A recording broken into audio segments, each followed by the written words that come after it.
Nu, vienmēr jau atgriežoties mājās, sajūta ir forša, jo tas mājas visiem ir vienas, un tā ir mums šeit Latvija. Un, kad ielido Rīgas lidostā, tad ir tādas patīkamas trīsas. Bet tā paplašinot, tad, protams, to var salīdzināt. To, ka salīdzinoši jau mēs dzīvojam labi. Ja, un man arī tagad liekas diezgan... es nezinu, kā lai to nosauca diskusija par to bēgļu uzņemšanu, neuzņemšanu, kad ir divas pretējas nometnes. Un tā, man liekas, ka tas ir tik, kas būtu tas īstais vārds, tik netālredzīgi, ka tomēr, lai kā tā mūsdienu pasauli ir ļoti sarežģīta, mēs dzīvojam globālā pasaulē un ir dažādi, tas, ka vieniem cilvēkiem kaut kas sliktāk vai labāk, mēs tomēr normāli tādu savstarpēju cilvēku solidaritāti, un ka liela daļa pasaules dzīvo nabadzībā, un ka mūsu tas pienākums ir tomēr viņiem palīdzēt, ka tas nav tā.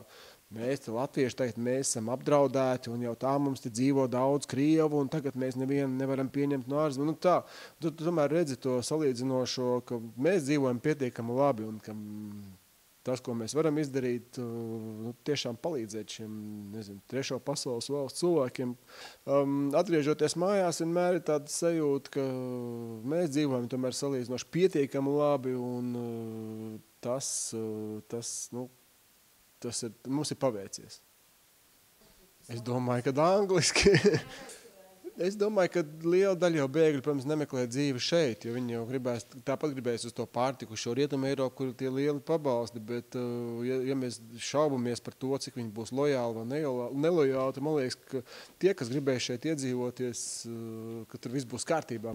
Mēs tomēr neesam gatavi tam jaunajam un tam, kā pasaule mainās un tā tālāk. Protams, no vienas puses mēs varam teikt, ka tur paskatieties, kā bēgļi, viņi tur izveido savas kopienas un tad tur apdraud no drošības viedokļa valstis, ja, bet ir tie sliktie piemēri, bet ir ļoti daudz arī, kur normāli bēgļi, citu valstu pilsoņi tur integrējās un tā tālāk. Tāpēc, man liekas, ka jābūt uz pasauli, jāskatās plašāk, nekā mēs esam pieraduši ar tādu vienas domas, ja latvieši jau tādā viensētā ir izauguši un zemnieku tauta, teiksim tā, un bišķiņ jums no tās zemnieku domāšanas jāiet prom.